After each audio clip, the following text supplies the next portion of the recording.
안녕하세요. 어르신의 건강과 행복을 위한 가장 든든한 장기요양기관을 만들어가는 케어스토리 강성만 국장입니다. 이번 영상에서는 여러분들께서 보시는 것처럼 저희 케어스토리 장기요양기관을 대상으로 개인정보 보호 교육을 진행을 하려고 합니다. 개인정보 보호 교육은 관련 법령에 따라서 연 1회 이상이죠. 근데 연 1회만 하죠, 저희가. 연 1회 꼭 반드시 진행해야 되는 법정 의무 교육입니다. 그렇기 때문에 저희 케어스토리 장기요양 기관에서는 이 개인정보 보호 교육을 철저하게 빠짐없이 꼭 실시를 하셔서 이 개인정보와 관련된 혹시 모를 사고를 사전에 예방을 하고요. 더불어서 이 교육, 의무 교육을 안 하는 거로 인해서 의무 교육을 혹시라도 안 해서 또 어떤 과징금이라든지 그런 과태료라든지 그런 처분을 당하지 않도록 하는 것도 필요하고 그거와 더불어서 제일 중요한 것은 어르신과 종사자분들의 개인 정보가 혹시라도 유출된다든지 또는 다른 어떤 다른 제3자라든지 그런 분들을 통해서 이 개인 정보가 악용되는 그런 사례가 없도록 우리 케어스토리 장기요양 기관에서는 개인정보 보호를 위한 철저한 관리를 위해서라도 이 개인정보 보호 교육을 철저하게 진행을 해 주시기를 꼭 부탁을 드립니다. 자, 그러면은 저희 본론으로 들어가서 이제 내용을 하나씩 살펴보실 텐데요. 어르신들의 이 개인정보는요, 사실 지금 이 장기요양 기관들에서 굉장히 노출되기 쉬운 그런 상황에 좀 있다라고 볼 수 있습니다. 그렇기 때문에 우리 케어스토리 장기요양 기관들에서는 어르신의 개인 정보가 철저하게 안전하게 보장이 되고 보호가 되고 더불어서 또 종사자분들의 개인 정보도 어떤 뭐 기관 내에 종사자분들의 개인 정보를 노출을 시켜서 제3자가 기관을 방문함으로 통해서 어떤 뭐 유출이라든지 그런 것들이 되지 않게끔 철저하게 우리 개인 정보를 보호하기 위한 그런 교육의 내용들이니까요. 주의 깊게 살펴봐 주시면서 지금부터 저희 케어스토리 장기요양기관 개인정보 보호 교육을 시작을 하도록 하겠습니다. 자, 그러면 본론의 내용을 자 보시면요. 2021년 개인정보 보호법 주요 내용인데요. 여기 보시면은 믿을 수 있는 개인정보 활용 그리고 신뢰사의 기본이다라는 내용이 나와 있죠. 개인정보가 굉장히 중요한 시대입니다. 그렇기 때문에 이 개인정보에 대한 관리가 필수가 되고 개인정보의 관리가 좀 주의 깊게 다뤄져야 하는 시대가 되었죠. 그렇기 때문에 저희 장기요양 기관에서는 어르신들에 대한 또 보호자분들 그리고 종사자분들에 대한 이 개인정보가 철저하게 보호가 돼야 되는 그런 정보들이다라는 것을 인지를 하시면서 이 개인정보보호법에 대한 주요 내용들을 하나씩 살펴보도록 하시겠습니다. 자, 보시면은 이제 순서는요. 네, 개인정보보호법 개요부터 해서 개인정보의 처리 그리고 개인정보의 안전한 관리와 정보 주체 권리 보장과 피해 구제에 대한 내용도 살펴보도록 하겠습니다. 먼저는 개인정보보호법 개요인데요. 개인정보보호법 제1장의 내용을 지금부터 살펴보도록 하겠습니다. 개인정보보호법 주요 내용을 보시면요. 먼저 1장에서는요. 개인정보보호법의 총칙이 나와 있다. 개인정보의 정의부터 시작해서 개인정보 보호 원칙과 정보 주체의 권리 같은 것들이 나와 있고요. 3장에서는 개인정보보호법 3장이죠. 개인정보의 처리에 대한 것이 나와 있다.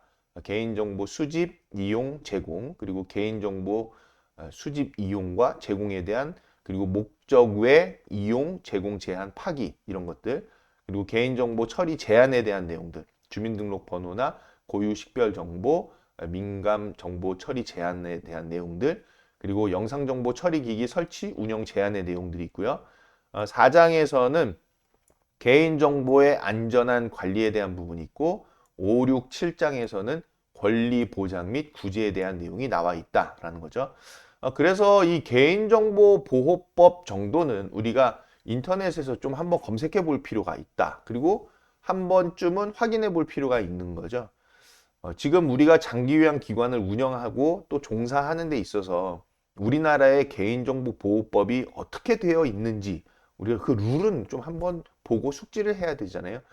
이 개인정보보호법 법률의 내용은 우리가 어디서 찾아볼 수 있냐면은 네이버나 다음 같은 포털 사이트에서 법제처 국가법령 정보센터, 네, 거기 국가법령정보센터 그거 검색해 보시면 나와요.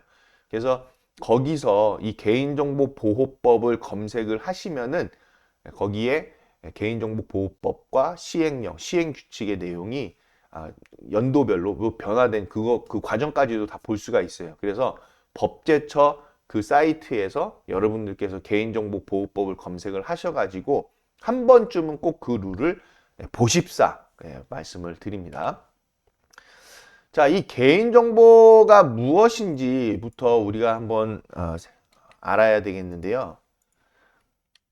이 개인정보라는 것은 이 개인정보 법률에 보시면 제2조에 나와 있는데 살아있는 개인을 알아볼 수 있는 정보다라는 거죠. 주민등록번호나 영상정보, 지문 같은 것들 이 정도는 저희가 이제 다 알고 있는 내용이죠.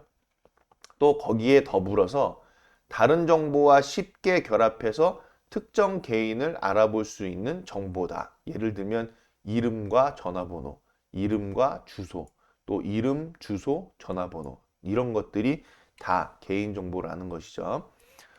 다른 정보의 입수 가능성 등 개인을 알아보는 데 소요되는 시간, 비용, 기술 등을 합리적으로 고려해서 판단을 한다라는 거예요. 그 개인정보에 대한 부분을 판단할 때에 이런 내용들도 같이 포함을 해서 판단할 수 있다라는 겁니다. 개인정보의 예시가 나와 있죠. 보시면은 일반적인 정보로서는 이름, 전화번호, 주소, 전자우편이 일반적인 정보고 통신 위치 정보도 개인정보다. 통화, IP 주소, 그리고 GPS 같은 것들이죠. 즉 자신의 위치가 노출될 수 있는 그런 정보도 다 개인정보에 포함이 된다. 거기에다가 사회적 정보도 있어요. 교육 정보라든지 근로 정보라든지 또는 자격 정보 같은 것들이죠. 이런 정보들은요, 상당히 요즘 위험한 내용들이 될 수 있는 개인정보죠. 특히 어떤 보이스피싱 같은 거에 사용될 수 있는 그런 정보들이 이런 교육정보, 근로정보, 자격정보 같은 것들일 거예요. 거기에다가 정신적 정보도 있는데 기호, 성향, 신념, 사상 같은 것들이죠. 우리 선거하고 뭐 투표하고 막 그러는데 어떤 뭐 특정 정당이라든지 그런 데에서 막 혹시라도 이런 개인 정보를 갖고 있다. 기호, 성향, 신념, 사상에 대한 그런 정보가 있다고 그러면 그 사람의 그런 정신적인 정보를 가지고서 이거를 악용할 수 있는 그런 상황이 될 수도 있겠죠. 또 신체적 정보, 신체 정보나 의료, 건강 정보도 개인 정보에 해당이 되는 것이죠. 특히 우리 장기요양기관으로 생각을 해 보면은 어르신에 대한 의료 건강 정보도 개인 정보에 속한다라는 겁니다. 그리고 재산적 정보도 있다. 개인의 신용 정보라든지 부동산, 주식에 대한 정보 이런 것들이 다 개인 정보의 예라는 거죠. 그래서 보시면은 공적 생활에서 형성된 정보, 이미 공개된 그런 정보도 개인정보에 해당하느냐라는 부분 우리가 생각해 볼 수 있겠죠. 자, 그래서 개인의 내밀한 영역에 속하는 정보에 국한되지 않는다. 공적 생활에서 형성되었거나 이미 공개된 모든 그런 개인정보까지도 다 개인정보에 포함이 된다라는 거 여러분들 알아두시면 좋을 것 같습니다. 자, 그러면 휴대전화 번호 뒤 네 자리도 개인정보에 해당하느냐라는 질문이 있을 수 있겠죠?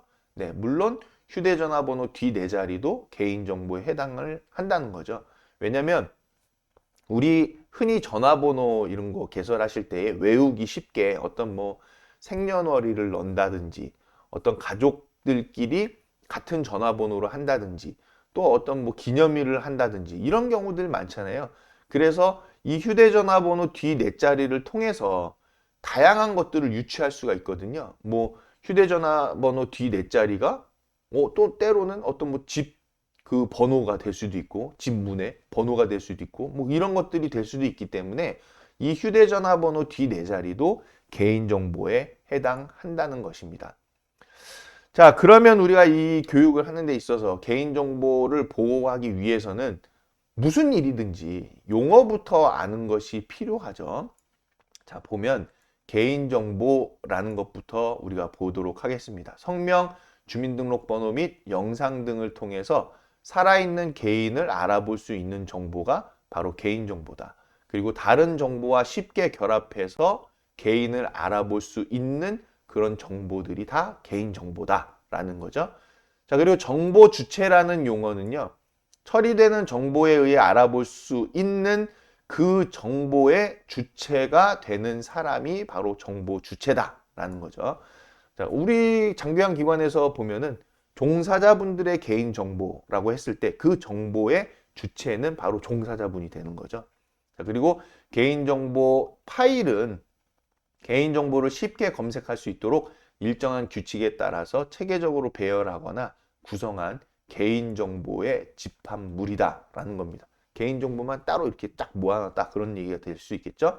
자, 그리고 개인정보의 처리에 대한 이 처리라는 말은 개인정보를 수집하고 생성, 연계, 연동, 기록, 저장, 보유, 가공, 편집, 검색, 출력, 정정, 복구 등 네, 그 밖에 이와 유사한 모든 행위들이 바로 처리다라는 용어로 이해를 하시면 되겠습니다. 자, 개인정보 처리자라는 용어는요. 당연히 이 개인정보를 처리하는 사람이 되겠죠. 그리고 개인정보 보호 책임자는 이 개인정보 처리에 관한 업무를 총괄해서 책임지거나 업무 처리를 최종적으로 결정하는 사람이 개인정보 보호 책임자다. 그리고 개인정보 취급자는 당연히 이 개인정보를 취급하는 사람일 거고요. 개인정보 처리 시스템, 그리고 영상정보 처리 기기, 우리 흔히 이제 CCTV 같은 그런 기기가 되겠죠. 개인정보 보호 원칙을 보시면요. 법에서는 제3조에 나오는데요. 처리 목적을 명확하게 해라. 개인정보 왜 처리하느냐. 그 목적에 대한 거를 정확히 명기해야만 한다는 거고요. 그리고 목적 내에서 적법하고 정당하게 최소한 부분으로만 수집해야 된다는 것입니다. 그럼 우리 장기요양기관에서는 개인정보를 수집하는 목적이 뭐가 되겠어요? 당연히 어르신께 장기요양 서비스를 제공하기 위한 것이 어르신에 대한 개인정보를 수집하는 목적이 되는 것이죠. 자, 그 과정에 있어서 적법하고 정당하게 최소한의 정보만 수집해야지 어르신에 대한 어떤 혹시 예를 들어서 지금 우리 개인정보 중에서는 그 재산적 정보가 있었잖아요. 자, 그런데 어르신께 장기요양 서비스를 제공해 드리는 데 있어서 어떤 부동산 정보가 필요한가요? 그렇지는 않죠. 그렇기 때문에 처리 목적을 명확하게 하고 그리고 그 목적 내에 적합한, 적법한, 정당한 정보만 최소한으로 수집해야 하는 것이 바로 개인정보 보호의 원칙이다라는 거예요. 그리고 목적 외로는 활용해서는 절대로 안 된다. 그리고 처리 목적 내에서 정확하고 안전하고 최신성을 보장해야 한다는 거죠. 어르신의 정보가 굉장히 옛날 정보예요. 지금은 이제 변해서 그 정보가 우리 장기요양 서비스를 제공하는 데 있어서 소용이 없어요. 그러면 이 개인정보가 아무런 의미가 없겠죠? 그렇기 때문에 최신성도 보장이 되어져야 한다는 거죠. 그리고 안전하게 관리되어야 한다. 또 정보 주체의 개인정보에 대한 이 권리를 반드시 보장해 주셔야 한다는 거죠. 정보 주체자가 즉 어르신께서 또 어르신의 보호자가 될 수도 있겠죠. 자, 그런 분들께서 내가 정보 주체인데 왜 내 정보를 내 스스로 그 권리를 보장받을 수 없냐? 내가 요구할 수 있는 것들이 있잖아요. 그런데 그런 것들을 장기요양기관에서 혹시 모를 무엇 때문에 막는다거나 그럴 수는 없다라는 거죠. 그리고 사생활 침해를 최소화시켜야 한다라는 거죠.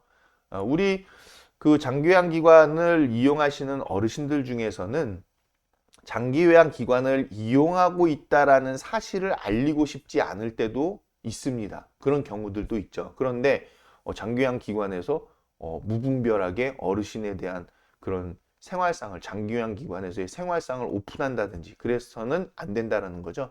자, 이럴 때에는 정확하게 어르신께 우리 장기요양기관에서의 그 생활상을 혹시 어떤 다른 홍보물로 사용할 수 있는지에 대한 거를 분명하게 동의를 받고, 네, 그래서 동의서까지 다 작성을 해서 가능한 부분이지 무분별하게 그냥 어르신의 그 기관에서의 사생활을 막 오픈을 해서 그 공개를 할 때에는 홍보용 어떤 수단으로 사용한다거나 그랬을 때에는 어르신에 대한 사생활 침해가 될 수 있다는 것을 꼭 기억하여야만 되겠죠. 그리고 익명 처리가 가능한 경우에 있어서는 익명으로 처리를 해야 하는 것이 개인정보 보호의 원칙이다. 그리고 개인정보 처리자의 책임 준수와 정보 주체에 대한 신뢰성까지 확보를 해줘야 한다는 것이죠. 특히나 우리 장기요양기관은요, 어르신과 또 보호자분들, 그리고 종사자분들, 운영자가 있어요. 자, 이 세 주체가 어떤 것을 갖고 있어야 하냐? 신뢰가 되어져 있어야 하는 것이 가장 중요합니다. 이 3자의 신뢰가 깨졌을 때에는 우리 기관에 안 좋은 그런 상황들이 벌어질 수가 있는 것이죠. 특히나 중요한 것이 우리 장기요양기관에 있어서는 신뢰다. 신뢰를 바탕으로 장기요양 서비스를 제공하는 것이고, 신뢰를 바탕으로 장기요양기관을 이용하시는 것이고, 또 운영자 입장에서는 신뢰를 바탕으로 어르신들께 이 장기요양기관을 이용하실 수 있게끔 사업을 운영한다는 것이죠. 이 신뢰가 이 3자 구도에서 한 군데라도 깨지게 되면은 아마도 장기요양기관에 상당한 큰 문제가 발생할 수 있는 그런 특성이 있는 것이 우리 장기요양기관이다라는 거 꼭 숙지를 하시고, 개인정보 보호 원칙과 비교를 해서 우리 이 개인정보를 보호하는 데 있어서도 정보 주체의 신뢰성이 꼭 확보가 되어야 한다는 것까지 함께 알아두시면 좋을 것 같습니다. 정보 주체의 권리를 보시면요. 즉 정보에 대한 권한을 갖고 있는 그 정보에 대한 당사자인 거죠. 그 4조에 나와 있는데요. 개인정보의 처리에 관한 정보를 제공받을 권리가 있다는 거죠. 어르신의 개인정보가, 종사자의 개인정보가 어디에 쓰여지고 있는지 그 처리에 대한 정보를 제공받을 권리가 있다. 제공받을 권리가 있다는 것은 요구할 수 있는 권리도 있다는 거겠죠. 자, 그리고 개인정보의 처리에 관한 동의 여부, 동의 범위 등을 선택하고 결정할 권리도 있다는 거. 개인정보의 처리 여부 확인, 개인정보 열람을 요구할 권리가 있다. 필요에 따라서는 사본을 발급을 요청할 수도 있다는 거죠. 자, 개인정보의 처리 정지, 정정, 삭제 및 파기를 요구할 권리도 있고요. 개인정보의 처리로 인한 피해를 신속, 공정하게 구제받을 권리까지 있다는 거 알아두시면 좋겠습니다. 자, 타 법률과 비교했을 때에 개인정보보호법은요, 개인정보보호 분야의 일반 법이다라는 거예요. 그래서 다른 법률에 특정한 규정이 있는 경우에는 해당 법률의 규정을 우선 적용받게 된다라는 거 알아두시면 좋겠죠. 자, 그럼 두 번째로 개인정보의 처리에 대한 부분을 보실 텐데, 개인정보보호법에 있어서는 제3장에 나오는 내용입니다. 개인정보 처리 단계별 보호 조치가 있는데요. 이 순서는 여러분들 꼭 알아두시면 좋겠죠. 개인정보는 이렇게 처리가 된다라는 겁니다. 그래서 개인정보 처리 단계별 보호에 대한 조치들이다. 자, 먼저는 당연히 수집과 이용이 되겠죠. 그래서 개인정보를 수집하고 이용하는 데 있어서의 관련된 법규는 15조, 16조, 22조, 23조, 24조, 24조의 2에 있다라는 거예요. 여러분들 2단계에서 그냥 알아두실 거는 우리 개인정보 처리가 수집 이용 다음에 제공이 될 수도 있고 그 다음에 이제 개인정보가 관리되고 보관된다. 그리고 파기되는 요 순서를 가지고 있다라는 것만 이해를 하시면 좋겠고요. 이 순서와 관련해서는 제가 아까 말씀드렸죠. 서두에서 우리 법제처 국가법령 센터 정보센터 거기에서 검색을 하시면은 개인정보보호법으로 검색을 하시면 그 개인정보보호법이 다 나와 있습니다. 그래서 여러분들께서는 법제처 사이트에서 반드시 이 개인정보보호법은 한 번쯤은 꼭 읽어보십사 네, 말씀을 드리는 겁니다. 자, 그 다음에 개인정보 수집 이용에 대한 부분을 우리가 구체적으로 보시면은 법 제15조에 나와 있어요. 자, 먼저는 정보 주체의 동의를 받은 경우에 있어서의 개인정보 수집 이용이다. 동의받을 때 고지 의무 사항이 있어요. 위반하면 3천만 원 이하의 과태료에 처해질 수 있다라는 거 기억을 하시고 주의 깊게 들어주시기 바랍니다. 자, 개인정보 수집 이용을 위해서 우리가 동의받아야 하는 고지 의무 사항은 수집 이용의 목적, 그리고 수집하는 항목, 그리고 보유 이용 기간, 그리고 동의 거부 권리 및 동의 거부 시 불이익 내용까지 이 네 가지는 반드시 우리 정보 주체에게 어르신과 보호자분들 그리고 또 종사자분들에 대한 개인정보가 또 수집 이용될 때에는 이 네 가지를 꼭 동의서를 받아야 한다는 거죠. 일단은 우리가 표준약관을 작성할 때에도 개인정보 수집 이용에 관한 동의서를 받고 있죠. 더불어서 종사자분들과는 근로계약을 체결할 때에 종사자분의 개인정보가 근로계약서에 포함될 수 있습니다. 자, 그럴 때에도 개인정보 수집 이용에 관한 동의서를 받을 필요는 있죠. 그런데 이게 이제 또 계약서다 보니까 이 동의서를 꼭 받아야 되냐라고 말씀하실 수 있는데 우리 그 개인정보와 관련된 부분들에 있어서 기관에서 그런 개인정보를 수집하고 이용해야 하는 상황이라고 했을 때에는 개인정보 동의서를 반드시 받아두는 것이 좋다라는 거죠. 자, 그리고 법률의 특별한 규정, 법률상 의무 준수를 위해 불가피한 경우에도 개인정보 수집 이용이 가능하다. 또 공공기관이 법령 등에서 정한 소관 업무를 위해 불가피한 경우에도 개인정보 수집 이용이 가능하다는 거죠. 우리 장기요양기관 같은 경우에는 그 주민등록번호 같은 고유식별번호라든지 그런 정보를 법에서 반드시 수집해서 처리하게끔 정해져 있습니다. 그래서 우리는 그런 어르신에 대한 정보를 시군구에다가 사회복지시설 정보 시스템을 통해서 보고하기도 하고 그렇죠. 그래서 그런 내용들이 이미 법에서 정해져 있고 더불어서 사회복지시설 정보 시스템을 이용할 때에도 개인정보에 대한 동의 체크란이 요즘 계속 나왔죠. 그래서 우리가 어르신에 대한 정보, 종사자분들에 대한 정보를 처리할 때 법령과 그리고 사회복지시설 정보 시스템 같은 경우에는 그 시스템에서 제공하는 그 개인정보 활용에 대한 그런 동의 부분들이 포함되어 있다는 거 여러분들 알아두시면 좋을 것 같습니다. 그래서 사회복지시설 정보 시스템을 이용하실 때에 팝업 계속 뜨고 있잖아요. 개인정보에 대한 부분으로서. 여러분들이 그거 팝업 그냥 단순하게 그냥 뭐 확인만 누르시면 안 되고요. 내용들을 꼼꼼하게 읽어보셔야 합니다. 꼼꼼하게 읽어보시고 혹시라도 이 개인정보에 관련된 부분에 있어서 우리가 업무적으로 참고해야 될 것은 무엇인지, 확인해야 될 것은 무엇인지, 또 따로 마련해둬야 되는 것은 무엇인지를 꼭 그런 팝업 내용들을 확인하셔가지고 체킹을 할 필요가 있는 거죠. 자, 그리고 보시면 정보 주체와의 계약 체결, 이행에 불가피한 경우에 있어서도 개인정보 수집 이용이 가능하다라는 거고 명백히 정보 주체 등의 급박한 생명, 신체, 재산의 이익을 위해 필요한 경우에도 개인정보 수집 이용이 가능하다. 또 개인정보 처리자의 정당한 이익 달성을 위해 필요한 경우로서 명백하게 정보 주체의 권리보다 우선하는 경우에도 개인정보 수집 이용을 할 수 있는 내용이다라고 법 제15조에 정해져 있다는 거죠. 자, 이러한 것들을 위반했을 때에는 5천만 원 이하의 과태료에 처해질 수 있다는 겁니다.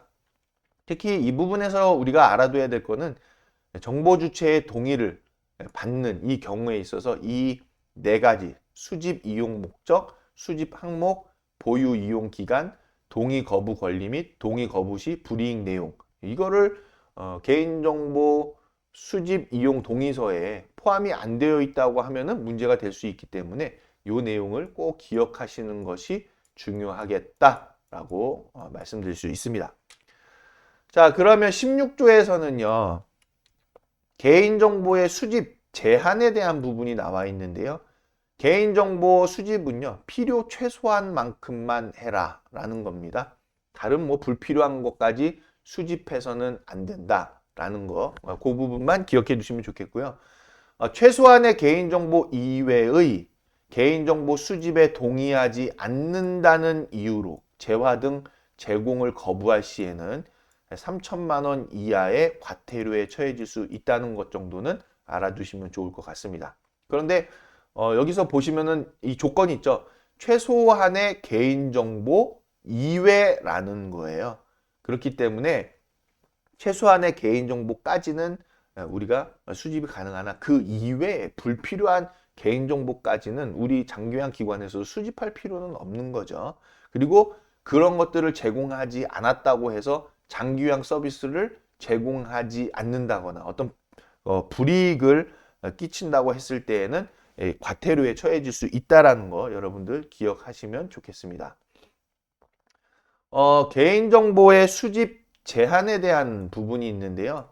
정보 주체의 동의를 받는 경우에는 목적에 필요한 최소한의 범위를 여기서 제일 포인트가 되는 건 이거죠. 벗어난 개인정보 수집이 허용될 수 있나요? 여러분 어떻게 생각하시나요? 이 얘기는 이거죠. 목적 외에 개인정보 수집 허용이 되냐 이거죠. 어떤 경우에 정보 주체의 동의를 받은 경우에 라는 거죠. 자, 보면은 목적에 필요한 최소한의 범위를 벗어난 개인정보는 선택정보라는 거예요. 그래서 필수 정보와 구분해서 동의를 얻어야 한다는 거죠.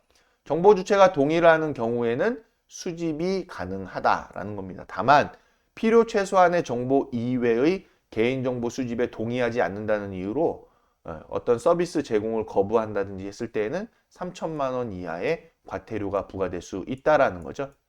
그래서 필수 정보에 대한 동의는 따로 하고 그 외에 선택 정보에 대한 동의는 따로 또 받아야 한다라는 거죠.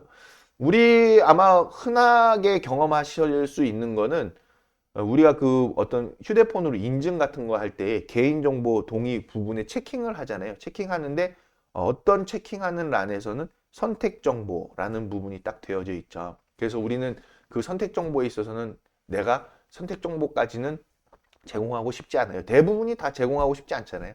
그래서 그 선택정보에는 체크를 안 하는, 그러고 저희가 그렇게 이용을 하죠. 이런 것들이 해당이 될 수 있다라는 겁니다.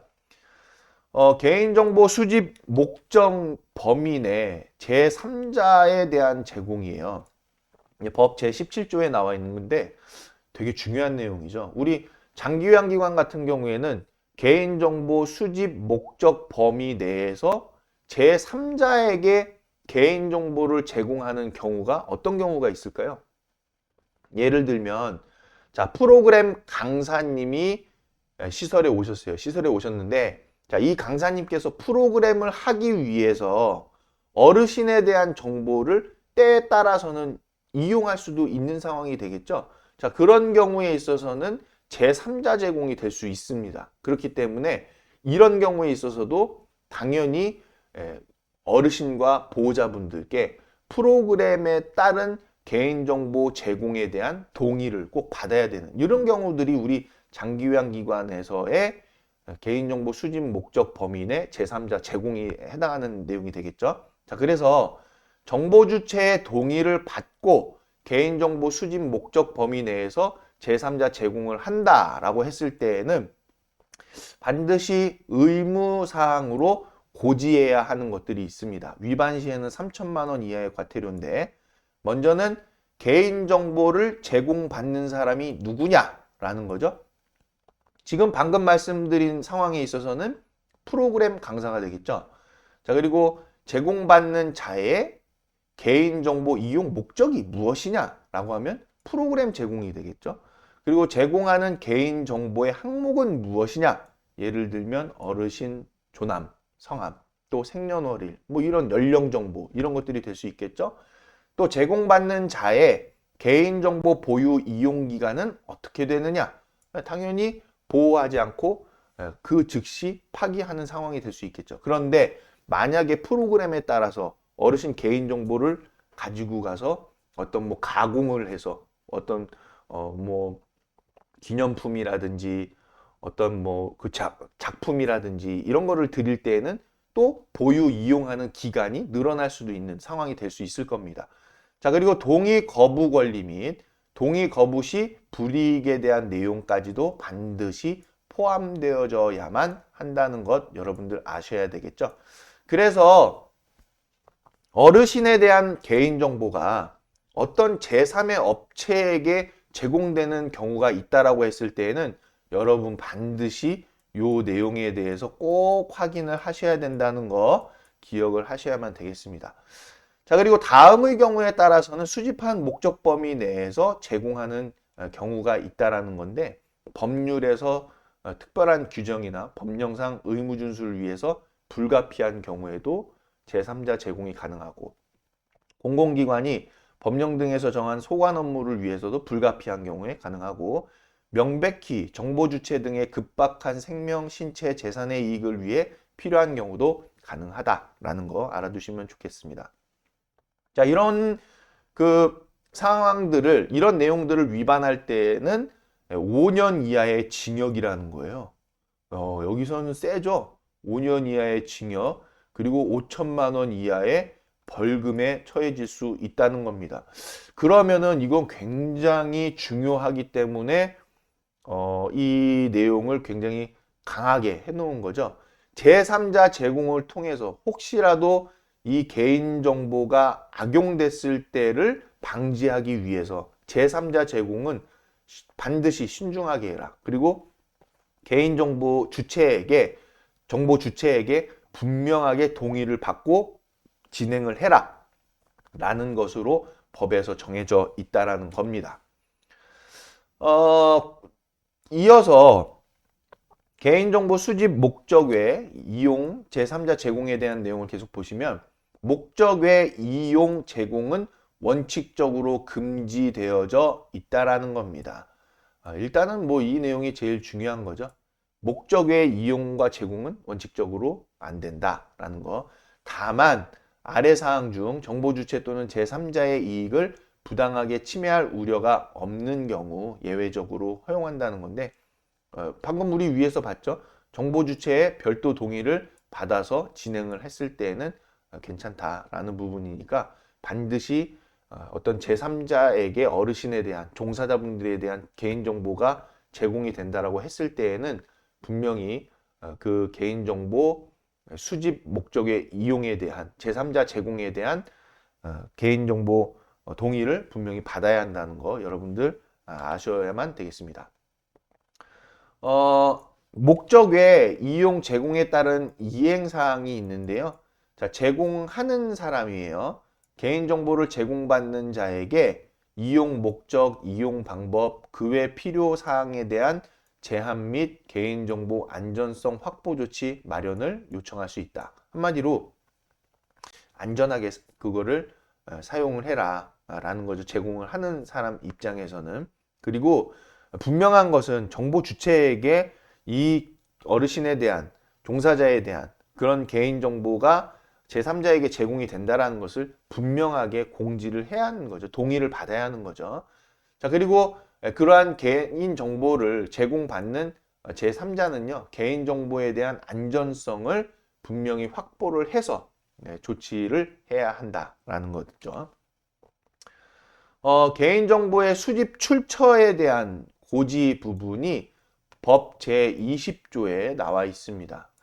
보시면은 정보 주체 이외로부터 수집한 개인정보를 처리할 때에 정보 주체의 요구가 있으면은 즉시 3일 이내에 다음 사항을 알려야 한다는 거예요. 자, 이런 것들을 위반했을 때에는 3천만 원 이하의 과태료에 처해질 수가 있습니다.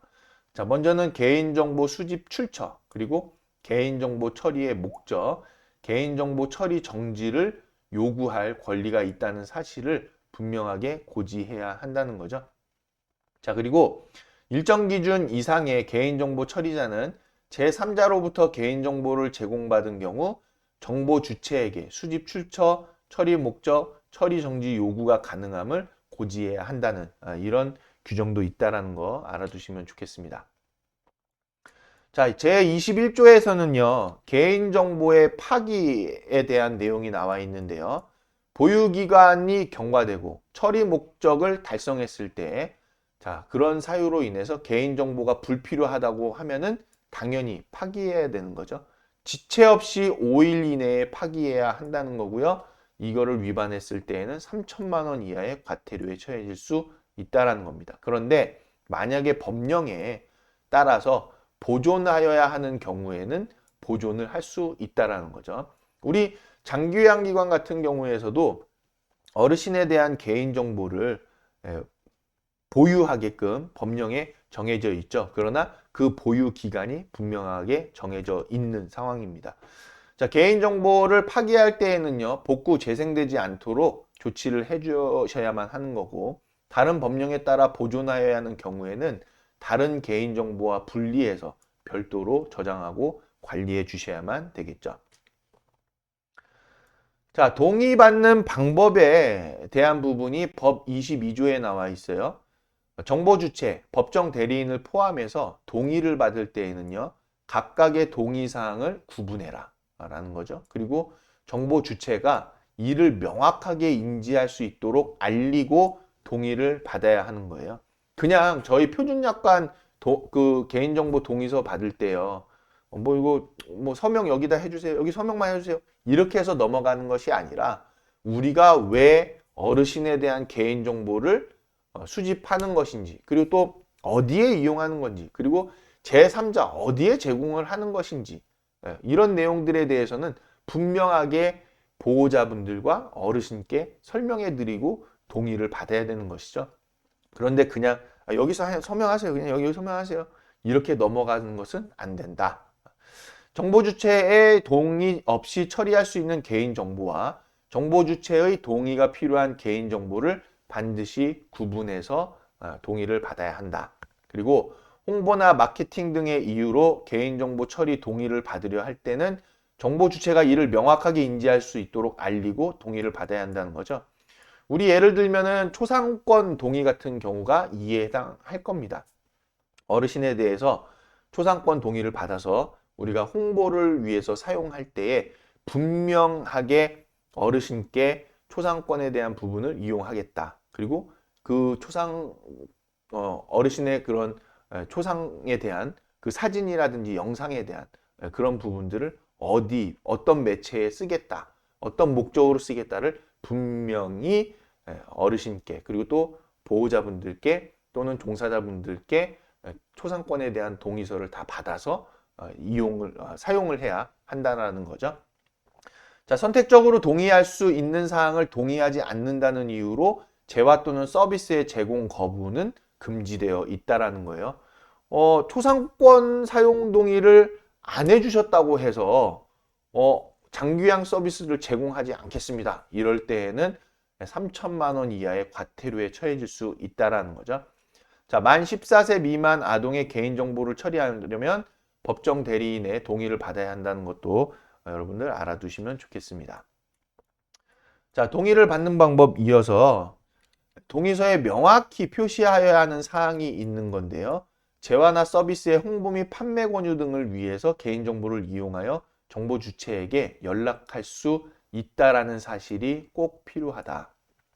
그리고 개인정보 중 민감정보, 여권번호, 운전면허번호, 외국인 등록번호는 동의서에 명확하게 그 내용을 표시해 주셔야만 되고, 개인정보의 보유 및 이용 기간, 개인정보를 제공받는 자, 개인정보를 제공받는 자의 개인정보 이용 목적 같은 것들도 표시를 해 주셔야만 하는 거고, 표시 방법은요, 보면은 구체적으로 나와 있죠. 글씨는 9포인트 이상의 크기로 해라. 다른 내용보다 20% 이상 크게 해라. 라는 거.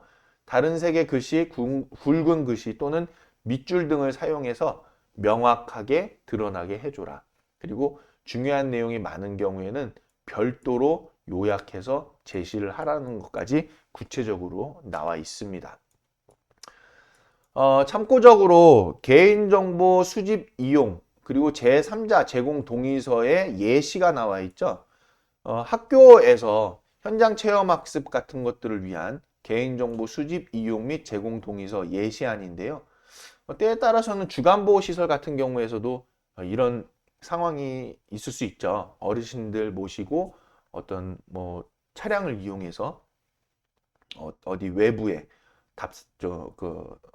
어떤 뭐 관광이라든지 뭐 이렇게 가셨다고 했을 때에는 또 그 차량 회사나 또 뭐 제3의 그런 업체에 어르신 정보가 지금 제공이 될 수 있을 거예요. 자, 이런 경우들 또는 그 외에 다른 여러 가지 상황에 있어서 어르신에 대한 또 종사자분들에 대한 그런 개인정보 수집 이용 그 제3자 제공 동의서를 우리가 받아야 되는데, 그런 동의서를 받으실 때에 참고하실 수 있는 그런 포맷이 바로 이 포맷이죠. 그래서 저희가 교육 자료를 드릴 거니까요. 이 내용 꼭 보시고서 우리 기관에서 어떤 행사를 한다든지 또는 제3의 업체를 통해서 어르신의 개인정보나 종사자분들의 개인정보를 제공해야 된다라고 했을 때에는 이 포맷을 이용하셔가지고 그 내용들을 담아서 동의서를 반드시 받으실 수 있도록 해주셔야만 되겠습니다.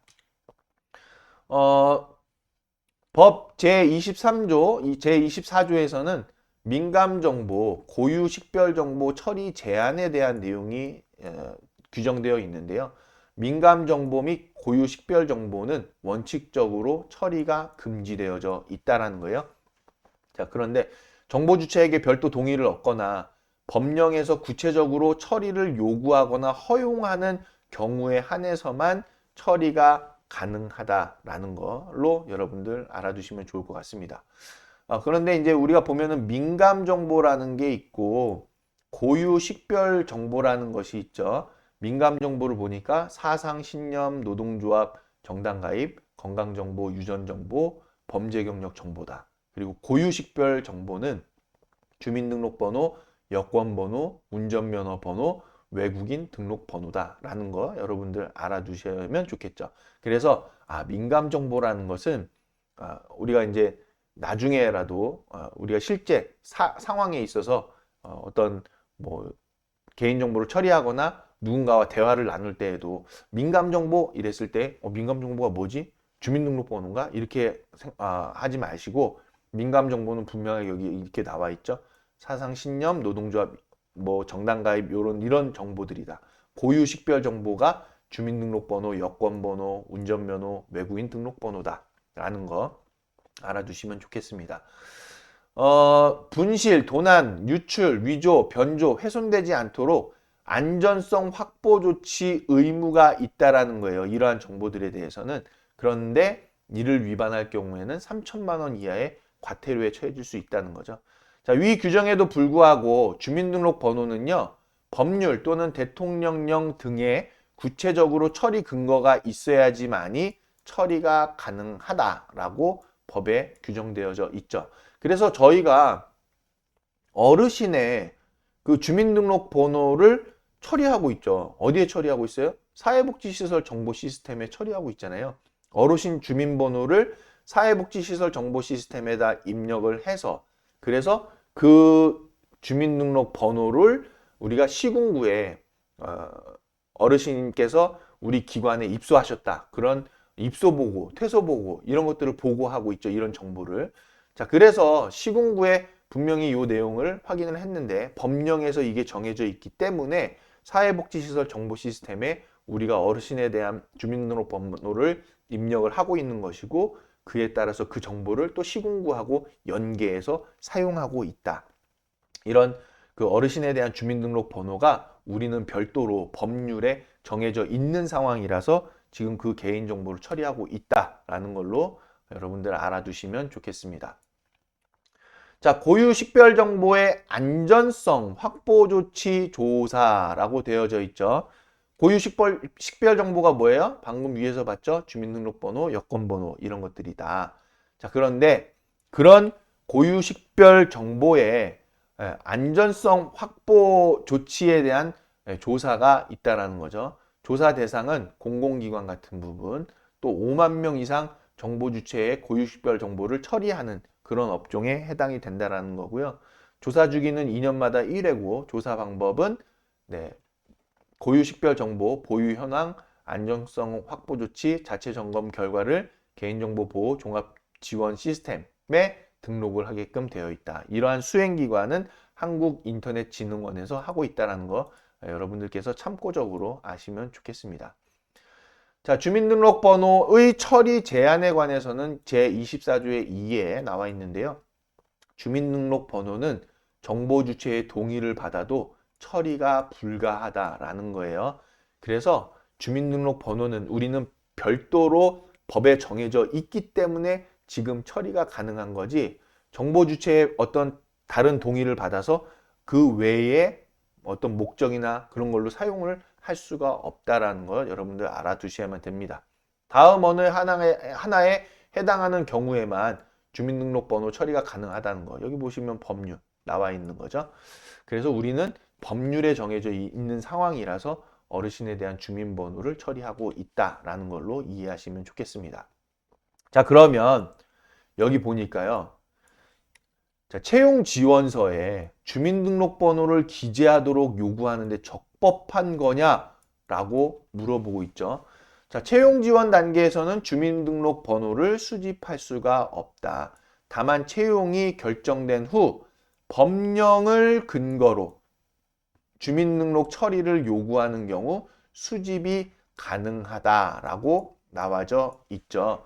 우리는 채용 지원 단계에서 우리는 채용을 했을 때에 종사자분에 대한 채용 그 내용을 시군구에다 보고하고 있죠. 시군구에다 보고할 때에 그 주민등록 번호라든지 이런 부분들이 처리가 되어지고 있습니다. 그렇기 때문에 법령에서 지금 정하고 있는 상황이라서 주민번호를 우리가 처리를 하고 있는 상황이다라고 이해를 하시면 좋겠고, 일반적인 상황에 있어서는 채용 지원서에 주민등록번호를 기재할 수가 없다, 수집할 수가 없다라는 거예요. 근데 여기서 보시면은 다만 채용이 결정된 후 법령을 근거로 하고 있기 때문에 우리는 가능한 부분이다라는 걸로 이해하시면 되겠습니다. 자, 영상정보 처리기기의 설치, 운영 제한에 대한 부분이 법 제25조에 나와 있죠. 보면은 다음의 경우를 제외하고는 공개된 장소에 영상정보 처리 기기를 설치, 운영할 수 없다예요. 먼저는 법령에서 구체적으로 허용하고 있을 때, 그리고 범죄의 예방 및 수사를 위하여 필요한 경우, 시설 안전 및 화재 예방을 위하여 필요한 경우, 교통 단속, 교통정보의 수집 분석 및 제공을 위하여 필요한 경우다. 자, 그러면 우리 장기요양기관에 CCTV 달려져 있죠? 어떤 목적으로 달아두신 거예요? 혹시 종사자분들의 근태를 관리하기 위해서 달아놓으신 거라면은 지금 해당이 안 되는 거죠. 자, 또는 어르신의 그런 생활하는 상황을 모니터링하기 위해서 달아놨다라고 했을 때에는, 그러면은 그것이 과연 시설 안전에 대한 부분이냐, 화재 예방을 위한 부분이냐라는 거죠. 자, 그때에도 이 상황에서는 해당이 안 될 수 있다라는 거예요. 우리는 CCTV라든지 이런 영상정보 처리 기기를 설치하고 운영하는 이유는 지금 시설 안전 및 화재 예방을 위해서 필요한 경우이기 때문에 하고 있다라는 거죠. 그리고 아직까지는 이 영상정보 처리 기기의 설치에 대한 것이 법령에서 지금 별도로 정해져 있는 상황은 아닙니다. 계속 그 그 뉴스에서 계속 얘기는 있었죠. 지금 장기요양기관에서도 의무적으로 이 CCTV 영상정보 처리기기를 설치하는 법령을 정해야 한다. 뭐 이렇게 계속 얘기가 있었는데 아직까지는 그것이 정해져 있지는 않은데 특히 요양원 같은 경우에 있어서는 침실에 CCTV를 만약에 설치를 했다라고 하면요. 어르신에 대한 사생활에 대한 문제도 분명히 연결이 될 수 있는 거겠죠. 또한 주간보호시설도 마찬가지예요. 생활실에 CCTV를 달아놓고 어르신의 생활을 모니터링하고 저장하고 있다라고 하면은 이게 사생활 침해에 대한 문제가 될 수 있는 거거든요. 분명히 CCTV는 여기서 이 경우에 한해서만 분명히 공개된 장소에 영상정보 처리 기기를 설치할 수 있다라고 되어져 있기 때문에 여러분들께서 설치하시는 CCTV는 법령에서 정해져 있든지 아니면 범죄 예방 및 수사와 관련되어 있다든지 아니면 시설 안전 및 화재 예방을 위한 부분인지를 우리가 확실하게 목적을 두고 CCTV를 설치하고 운영해야 된다는 걸로 이해를 하셔야만 되겠습니다. 자, 여기 보세요. 목욕실, 화장실, 발안실, 탈의실 등의 내부를 볼 수 있도록 영상정보 처리기기 설치 운영은 분명히 금지되어 있는 거죠. 자, 위반 시에는 5천만 원 이하의 과태료다. 근데 교도소, 정신보건시설 등 법령에 근거해서 사람을 구금하거나 보호하는 시설에서는 적용이 제외되어 있다는 거죠. 그러면 우리는 법령에 이 내용이 근거되어져 있냐라는 겁니다. 우리는 현재까지는 이 상황에 있어서 CCTV가 설치되어져야 한다는 거 꼭 기억을 하시면 좋을 것 같아요. 특히 우리 영상정보 처리기기는요. CCTV를 설치하는 업체가 있잖아요. 그 업체와 정확하게 상의하셔야만 합니다.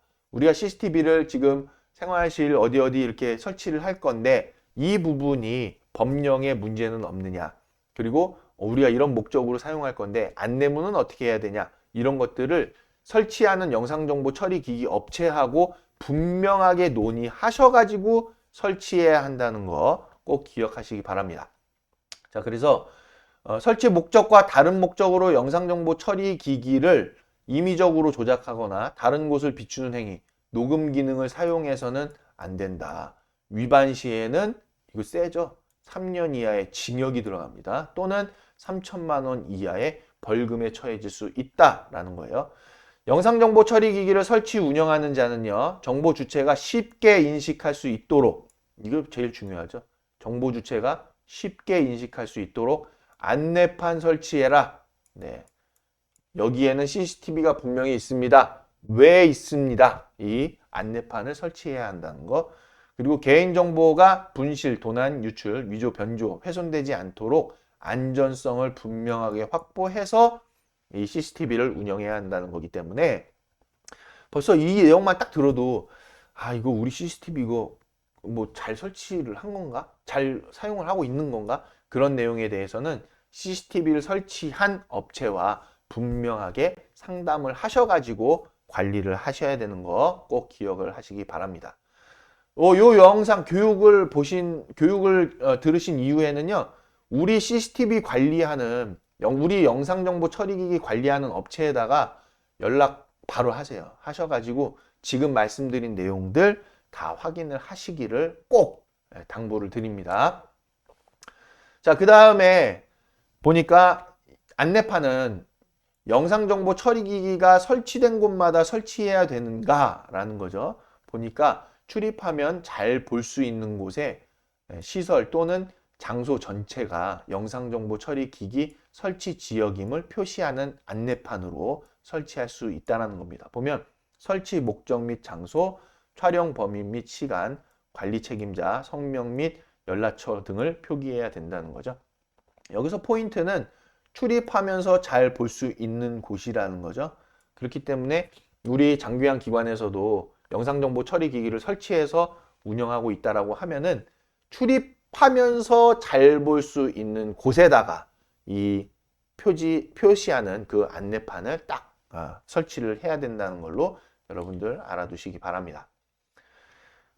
위탁 업무에 따른 업무 위탁에 따른 개인정보 처리 제한이 법 제26조에 있는 거예요.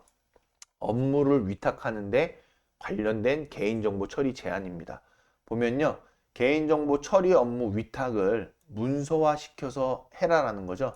그 얘기는 정확하게 정해놓고 업무를 위탁하고 그에 따라서 관련된 개인정보를 관리해라라는 내용입니다. 자, 문서에 포함될 내용은요. 위탁 업무 수행 목적 외에 개인정보는 처리해서는 안 된다라는 문구, 또 개인정보의 기술적, 관리적 보호 조치, 그리고 위탁 업무의 목적 및 범위, 그리고 재위탁을 제한한다는 거, 개인정보에 대한 접근 제한 등 안전성 확보 조치, 위탁 업무와 관련하여 보유하고 있는 개인정보의 관리 현황 점검 등의 감독, 수탁자가 준수하여야 할 의무를 위반한 경우에 손해배상 책임 같은 것들이 분명하게 포함되어져 있다라는 거죠. 있어야 한다는 거죠. 우리 장기요양기관에서 업무 위탁하는 시설들 상당히 많이 있습니다. 그 중에 하나가 이제 회계에 대한 그 업무를 위탁하고 있는 시설들이 많이 있죠. 자, 그런데 사실 이 회계에 대한 업무는 시설에서 다 그거를 관리해야 되는 업무인데 다른 그 장기요양 기관들에서는 회계를 대행하는 업체에다가 그 회계를 입력 대행을 관리 대행을 맡기고 있어요. 그 과정에 있어서 업무를 위탁함에 따라서 그 회계 사무실에서 정말 수많은 그 어르신과 관련된 개인 정보들이 포함될 수 있는 거거든요. 그러면 그 업무 위탁에 따라서 과연 그 돈 사용과 관련된 수많은 개인 정보들에 대한 그 처리 업무 위탁에 대한 이런 것들을 내용들을 문서화시킬 수 있느냐라는 것도 한 번쯤 그 시설들은 좀 생각을 해야 되는 거죠. 그렇기 때문에 회계와 관련된 이런 업무 같은 경우에는 위탁해서는 안 된다. 그냥 기관에서 직접 관리해야 하는 업무다라는 거예요. 자, 그래서 위탁하는 업무 내용 그리고 업무를 수탁받는 사람은요, 인터넷 홈페이지 등을 통해서 공개를 해야 된다는 거. 홍보나 판매 권유, 업무 위탁 시에는 업무 내용과 수탁자를 정보 주체에게 알려주셔야만 한다는 거. 그리고 수탁자가 개인정보를 안전하게 관리할 수 있도록 수탁자 교육과 감독을 해주셔야 된다는 거. 수탁자는 위탁받은 업무 범위를 초과한 개인정보 이용 및 제3자 제공은 금지된다는 거 여러분들 알아두시기 바랍니다.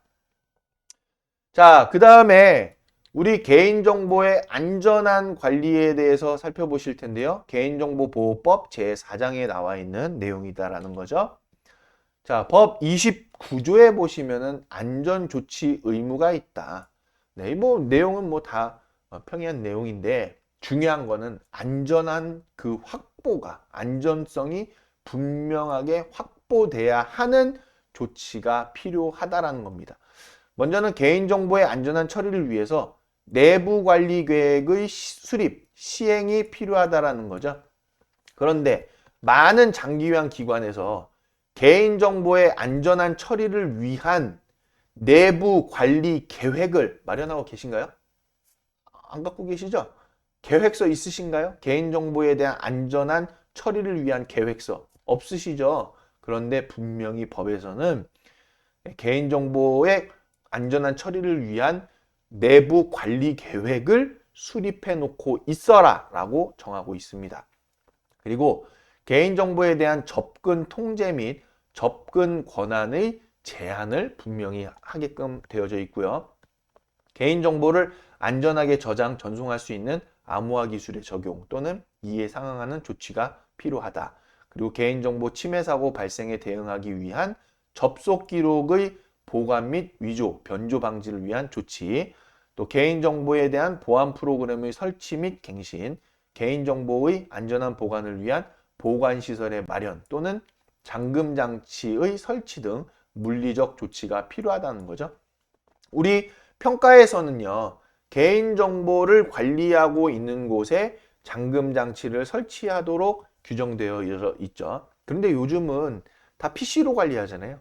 그러면 우리 PC를 분명히 관리를 해줘야만 한다는 거죠. PC가 어떤 그 비밀번호가 걸려 있다든지 뭐 이런 방법으로 또는 제3자가 이 PC에 접근할 수 없게끔 방어를 해야 한다든지 이런 부분들, 이런 것들이 안전성 확보 조치다라는 겁니다. 자, 안전조치 의무 법 제29조에 나와 있는데요. 개인정보의 안전성 확보 조치 기준의 주요 내용이 바로 내부관리 계획 수립 시행에 대한 거라는 거. 그래서 내부 관리 계획을 분명하게 수립을 해서 개인정보를 어떻게 더 안전성을 강화해서 확보를 할 것이냐, 관리를 할 것이냐라는 내부 관리 계획 우리 같이 수립해야만 되겠습니다. 그리고 이행 실태에 대해서 연 1회 이상 우리가 점검하고 관리해야만 한다는 거죠.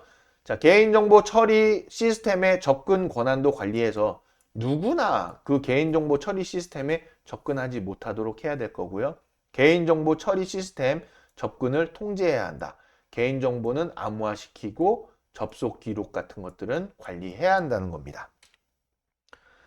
자, 개인정보 처리 방침의 수립 및 공개는 법 제30조에 나와 있는데요.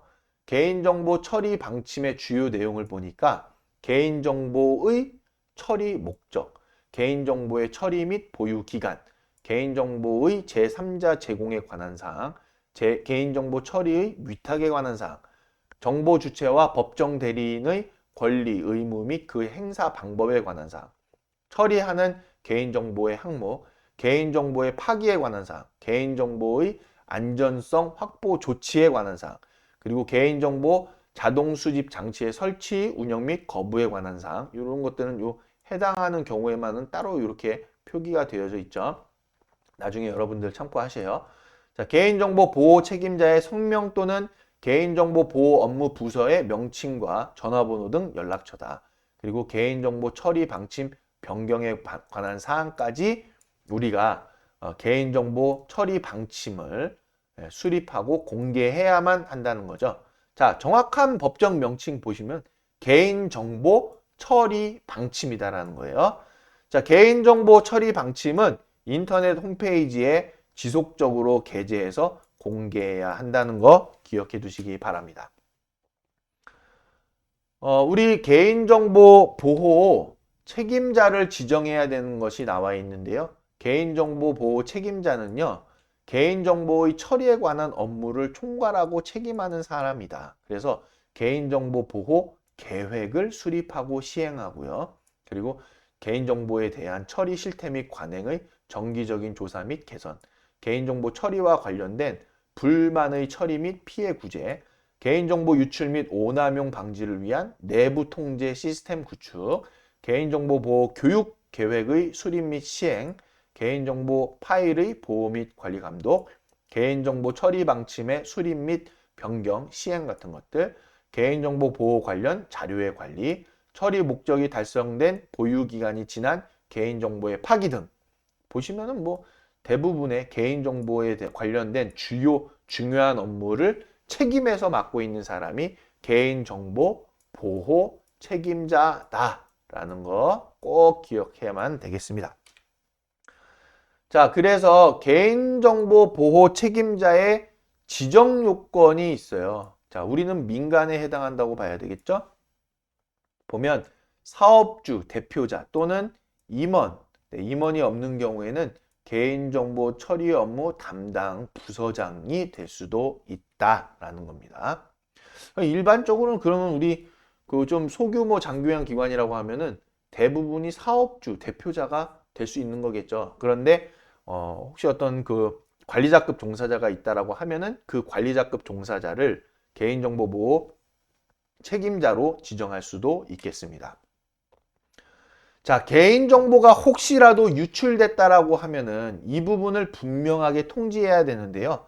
지체 없이 5일 이내에 정보 주체에게 통지를 해야만 합니다. 우리 같은 경우에는 어르신과 보호자분들 그리고 종사자분들도 해당할 수 있겠죠. 그리고 빨리 신고해야 되겠죠. 네, 지체 없이 신고해야만 합니다. 신고는 118번이에요. 네, 개인정보 보호 종합포털 또는 한국인터넷진흥원이다. 우리 번호를 118번으로 했어요. 119번, 119 중요한 전화번호죠. 그만큼 118번 숫자 3개로 딱 정해놓은 신고 전화번호 그만큼 중요한 내용이 되어져 있는 겁니다. 개인정보는요. 그래서 개인정보가 유출됐다라고 하는 것은 큰 피해를 야기할 수 있기 때문에 개인정보가 유출됐다라고 판단이 되셨을 때에는 지체 없이 신고가 이루어져야만 한다라는 거 꼭 기억을 하시면 좋겠죠. 통지 대상은 한 건이라도 개인정보 유출되었음을 알게 되었을 때 정보 주체에게 관련 사실을 통지해야 한다는 거, 통지 시기는 5일 이내지만 지체 없이 해야 한다는 거, 통지 방법은요, 개별 통지, 서면, 전자우편, 전화, 팩스, 문자 전송, 그리고 통지 내용은요, 유출된 개인정보의 항목, 유출된 시점, 그 경위, 정보 주체가 할 수 있는 피해 최소화 방법, 개인정보 처리자의 대응 조치 및 피해 구제 절차, 담당 부서 및 연락처가 되겠습니다. 자, 개인정보 유출 신고는요, 보니까요, 지체 없이 해야 한다. 그리고 신고도 방금 말씀드린 118번이죠. 신고 대상은 1,000명 이상의 정보 주체에 관한 개인정보가 유출된 경우에 해당이 되는 것이죠. 자, 신고 기관은 118번, 신고 시기는 5일 이내, 그리고 신고 방법과 신고 내용 같은 것들이 정해져 있습니다. 자, 이번에는 정보 주체의 권리 보장과 피해 구제에 대한 부분을 우리가 살펴보실 텐데요. 개인정보보호법 제5장의 내용입니다.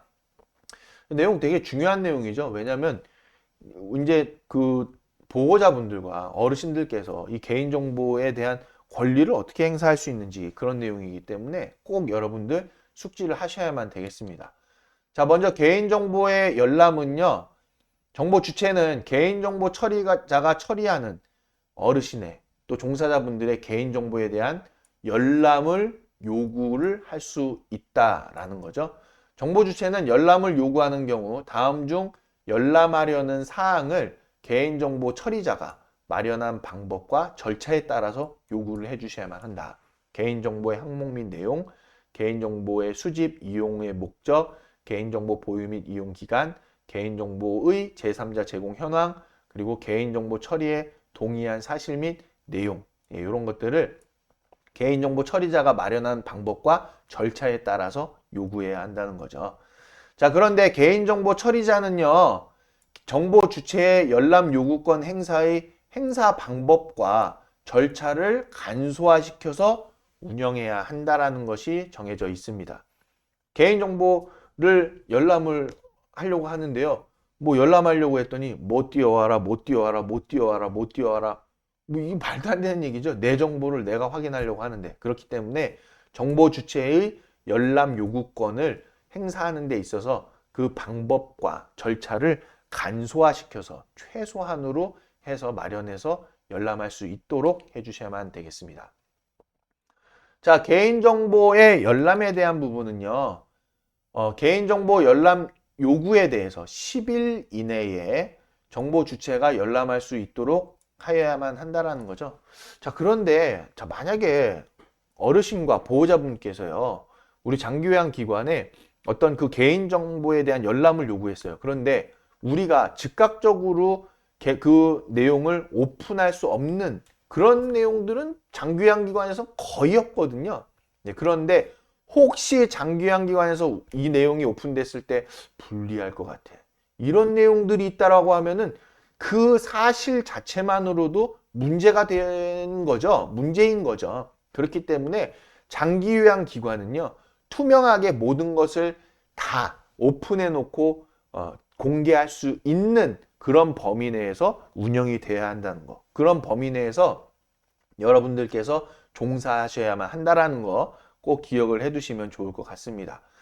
자, 기간 내 열람할 수 없는 정당한 사유가 있는 경우에는 정보 주체에게 그 사유를 알리고 연기할 수 있다라는 거고요.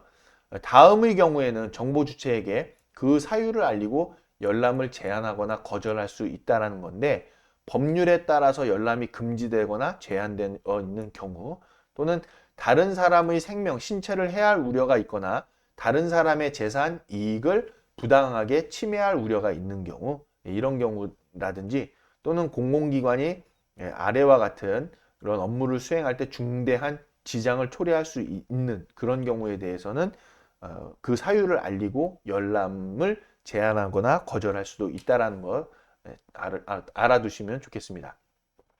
자, 개인정보의 정정, 삭제를 요구할 수 있는데요. 자신의 개인정보를 열람한 정보 주체는요, 그 개인정보의 정정과 삭제를 요구할 수가 있다는 거죠. 개인정보 처리자는 요구받은 날부터 10일 이내에 정보 주체에게 조치 사실을 통지할 의무가 있다라는 거고요. 다른 법령에서 수집 대상으로 명시되어 있는 경우에는 삭제 요구에 따르지 않을 수도 있다라는 겁니다. 법령에서 정해놨으면은 임의적으로 요구에 따라서 삭제를 할 수는 없다라는 거죠. 정보 주체의 삭제 요구에 따르지 않기로 한 경우 그 사실과 이유, 이의 제기 방법을 요구받은 날부터 10일 이내에 정보 주체에게 다시 통지할 의무가 있다는 것도 여러분들 알아두시면 좋겠죠. 자, 개인정보의 처리 정지예요. 정보 주체는 개인정보 처리자에게 자신의 개인정보의 처리 정지를 요구할 수 있다는 겁니다. 그리고 개인정보 처리자는 요구받은 날부터 10일 이내에 정보 주체에게 그런 조치 사실에 대해서 통지를 해야만 하는 의무가 있는 거죠. 그런데 법률에 특별한 규정이 있거나 법령상 의무를 준수하기 위해서 불가피하거나 다른 사람의 생명, 신체를 해할 우려가 있는 경우, 다른 사람의 재산, 이익을 부당하게 침해할 우려가 있는 경우, 공공기관이 개인정보를 처리하지 아니하면 다른 법률에서 정하는 소관 업무를 수행할 수 없는 경우, 또 개인정보를 처리하지 아니하면 정보 주체와 약정한 서비스를 제공하지 못하는 등 계약의 이행이 곤란한 경우로서 정보 주체가 그 계약의 해지 의사를 명확하게 밝히지 않은 경우, 이런 네 가지 경우에 있어서는 정보 주체의 처리 정지 요구를 거절할 수 있다는 거죠. 정보 주체의 처리 정지 요구에 따르지 않기로 한 경우에는 그 사실과 이유, 이의 제기 방법을 요구받은 날부터 10일 이내에 정보 주체에게 반드시 통지해야 하는 의무가 있습니다. 자, 개인정보 피해 구제 제도 현황인데요. 개인정보 유출이나 이런 부분들을 통해서 피해를 받았다고 했을 때에는 우리가 어떻게 구제받을 수 있느냐. 먼저는 세 가지가 나와 있는데요. 개인정보 침해, 신고 상담이 있고요. 개인정보 분쟁, 조정이 있다. 그리고 민사소송도 할 수 있다는 거죠. 보시면은 여기 프라이버시, 개인정보 침해 신고센터라고 있거든요. 그래서 제도 개선을 권고하거나 행정처분 의뢰, 수사 의뢰 같은 부분으로 우리가 개인정보 침해를 신고하고 상담을 받을 수 있고 이러한 내용들로 조치가 되어질 수 있다는 거. 그리고 개인정보 분쟁 조정위원회가 있어서 제도 개선을 권고하고 손해배상을 권고하고 있는 그런 제도가 있습니다. 그리고 그런 법적 근거가 있는 거죠. 그리고 민사소송을 통해서 손해배상도 청구할 수 있겠습니다. 자, 손해배상 제도를 보시면요. 징벌적 손해배상 제도가 있고 법정 손해배상 제도가 있어요. 징벌을 내린다는 거죠. 징벌적 손해배상 제도를 보시면은 처리자의 고의, 중과실로 개인정보가 유출됐거나요. 또는 동의 없이 활용해서 피해가 발생했을 때예요. 자, 처리자가 고의, 중과실 없음을 입증해야 되고요. 피해액은 피해자가 입증을 해야 한다는 거. 재산 및 정신적 피해 모두 포함이 되고요. 실제 피해액의 3배 이내에서 배상 규모가 정해질 수 있다는 겁니다. 자, 이번에는 법정 손해배상 제도인데 처리자의 고의, 과실로 개인정보가 분실, 도난, 유출된 경우에요. 처리자가 고의, 과실 없음을 입증해야 되는 거고요. 피해자에 대한 피해액 입증 책임은 면제가 되어져 있다라는 겁니다. 사실상 피해 입증이 어려운 정신적 피해에 해당하는 부분이고요. 300만 원 이하의 범위에서 상당한 금액이 될 수 있다는 겁니다. 자, 마지막 내용인데요. 개인정보 처리 단계별 우리가 반드시 체크해야 하는 내용들에 대해서 우리가 한번 살펴보실 텐데요. 자, 먼저는 수집과 이용의 단계에 있어서 필요 최소한의 개인정보인가? 라는 거를 확인해야 되겠죠. 주민등록번호는 우리는 법령에 근거가 되어져 있기 때문에 처리가 가능한 거고요. 자, 그리고 우리는 만 14세 미만 아동에 대한 그런 법정 대리 동의는 해당은 없죠. 그런데 혹시 모르니까 이 부분도 알아두세요. 만 14세 미만 아동의 법정 대리인 동의. 동의 받을 때는 고지 의무 사항을 준수해야만 하는 거. 우리 위에서 살펴보셨죠? 동의 받을 때 반드시 필요한 고지해야 하는 4가지 항목. 자, 그리고 제공의 단계에서는요. 당초 수집 목적 외에 용도로는 이용, 제공이 금지되어져 있다. 장기 요양 서비스를 위해서만 우리는 수집하고 이용한다라는 거예요.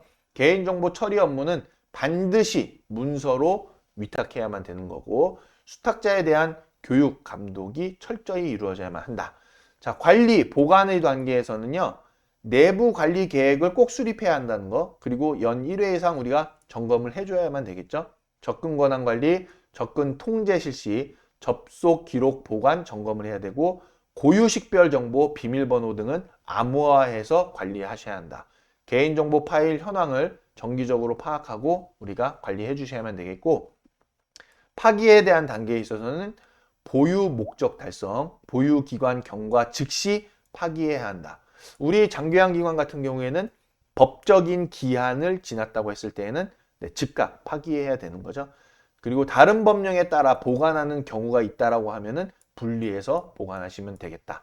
요 내용들을 우리가 분명히 숙지를 하고, 어르신과 보호자분들, 종사자분들의 개인정보를 처리하는 데 있어서는 이 처리 단계별 체크리스트 내용을 꼭 숙지를 하셔가지고 업무에 반영하셔야만 되겠습니다. 자, 여기까지 해서 긴 시간 여러분들 시청을 해주셨는데요. 개인정보 매우 중요한 시대에 우리가 살고 있죠. 개인정보로 큰 피해가 야기될 수 있습니다. 그 큰 피해가 야기됐을 때에는 어르신의 건강과 행복에 악영향이 끼쳐질 수 있는 것이겠죠. 우리 장교양기관은 어르신의 건강과 행복, 더불어서 종사자분들을 위한 건강한 직장 문화를 가지고 있는 우리 장교양 기관으로 만들어 가야 되기 때문에 그 시초는, 그 단초는 개인정보의 철저한 안전성 있는 관리에서 시작한다는 거, 여러분들 그 중요성을 꼭 인지를 하셔서 우리 케어스토리 장교양 기관에서는 법령에 따라서, 그리고 더불어서 철저한 관리를 통해서 어르신과 종사자분들 또 보호자분들의 개인정보가 잘 보호되고 관리될 수 있도록 여러분들께서 함께 노력해 주시기를 부탁드리면서 교육을 마치도록 하겠습니다.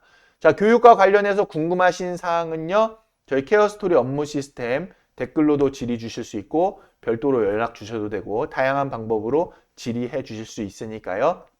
궁금하신 사항 있으시면 연락 주시기 바랍니다. 시청해 주셔서 대단히 감사합니다.